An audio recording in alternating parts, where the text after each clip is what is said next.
జాగృతి అధ్యక్షురాలు MLC Kalvakuntla Kavitha BRS నేతలపైన BJP పైన తీవ్ర స్థాయిలో విరుచుకుపడ్డారు. తనపై అనవసరమైన ఆరోపణలు చేస్తే నేతల అవినీతి చిట్టా మొత్తం విప్పుతానని, గుంటనక్కల్లాంటి వారిని వదిలిపెట్టనని తీవ్రంగా హెచ్చరించారు. జాగృతి కార్యాలయంలో ఆమె మీడియాతో మాట్లాడుతూ ఈ సంచలన వ్యాఖ్యలు చేశారు. కాంగ్రెస్ తో కలిసి తాను బీఆర్ఎస్ ప్రజాప్రతినిధులపై ఆరోపణలు చేస్తున్నానని అంటున్నారని, అలాంటి గుంటనక్కలకు చెబుతున్నా తనపై అనవసరంగా దాడి చేస్తే మీ చిట్టా మొత్తం విప్పుతా, ఇది జస్ట్ టాస్ మాత్రమే, అసలైన టెస్ట్ మ్యాచ్ ముందుందని హెచ్చరించారు. తాను కూడా ఏదో ఒకరోజు ముఖ్యమంత్రిని అవుతానని, అప్పుడు 2014 నుంచి జరిగిన అన్ని విషయాలపైన విచారణ చేయిస్తానని ఘాటుగా వార్నింగ్ ఇవ్వడం హాట్ టాపిక్ గా మారింది. తెలంగాణ జాగృతి అధ్యక్షురాలు కల్వకుంట్ల కవిత ఎప్పటికైనా సీఎం అవుతానని చేసిన వ్యాఖ్యలు తెలంగాణ రాజకీయాల్లో ప్రస్తుతం పెద్ద దుమారాన్ని రేపుతున్నాయి. తెలంగాణ జాగృతి జనంబాట పేరుతో ఆమె చేస్తున్న పర్యటనలు ఈ వ్యాఖ్యలు చేయటం ఇప్పుడు హాట్ టాపిక్ గా మారింది. తనను తాను ప్రత్యామ్నాయ శక్తిగా చూపించుకోవటానికి ఆమె చేసిన ప్రయత్నమా, లేక బీఆర్ఎస్ ను దెబ్బతీసేందుకు ఇలాంటి వ్యాఖ్యలు చేశారా అన్నది చర్చనీయాంశంగా మారింది. సీఎం సీట్ లక్ష్యంగా పెట్టుకున్న కవిత రాజకీయ పార్టీ పెట్టేందుకు సన్నద్ధమవుతున్నట్లు సంకేతాలు పంపారనే చర్చ నడుస్తోందట. ఉన్నట్లుండి సీఎం అవుతాను అనే మాట కవిత నోట నుంచి రావటం తెలంగాణ రాజకీయాల్లో చర్చనీయాంశంగా మారింది. తెలంగాణ ప్రజలు అవకాశమిస్తే, దేవుడు దయతలిస్తే తప్పకుండా ముఖ్యమంత్రి అవుతా అనే మాట కవిత ఇప్పుడెందుకు ప్రస్తావించారనేది హాట్ టాపిక్ గా మారింది. కవిత సీఎం వ్యాఖ్యల కామెంట్స్ వెనుక రాజకీయ వ్యూహం ఉందనే చర్చ పొలిటికల్ సర్కిల్స్ లో నడుస్తోంది. తన లక్ష్యమేంటో కవిత చెప్తున్నారు. సీఎం కావటమే తన లక్ష్యంగా ఆమె పెట్టుకున్నారనేది రాజకీయ విశ్లేషకులు చెప్తున్న మాట.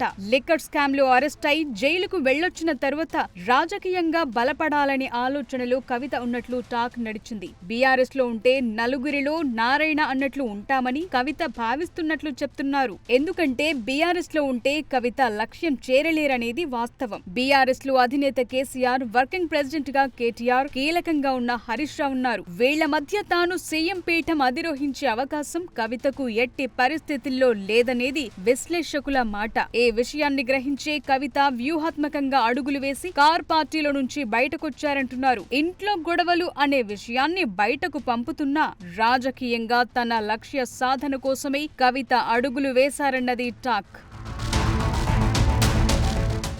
బీఆర్ఎస్ నుంచి బయటకొచ్చిన తరువాత రాజకీయంగా బలపడేందుకు ప్రయత్నిస్తున్న కవిత జిల్లాల్లో పర్యటిస్తున్నారు. ఈ సందర్భంగా కవిత చేస్తున్న కామెంట్స్ రాజకీయంగా సంచలనంగా మారుతున్నాయి. ఇలాంటి తరుణంలోనే సీఎం అవుతా అనే కామెంట్ కవిత నోటి నుంచి వచ్చింది. ఈ వ్యాఖ్యల వెనుక రాజకీయంగా పెద్ద స్కెచ్ ఉందనేది విశ్లేషకులు చెప్తున్న మాట. తాను రాజకీయంగా బలోపేతం అవటంతో పాటు బీఆర్ఎస్ ను బలహీనపరిచే వ్యూహంతోనే కవిత ఇలాంటి వ్యాఖ్యలు చేశారన్నది పొలిటికల్ సర్కిల్లో టాక్.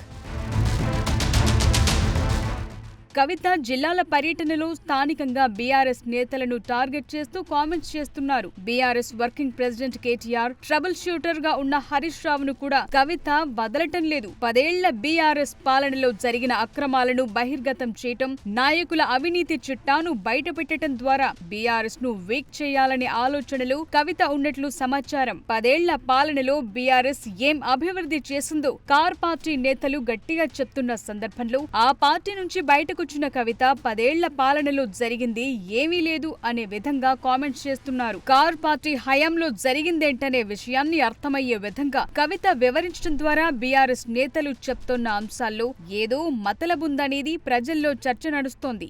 దీని ద్వారా బీఆర్ఎస్ ను ప్రజల్లో వీక్ చేసే ప్రక్రియ అనేది విశ్లేషకులు చెప్తున్న మాట.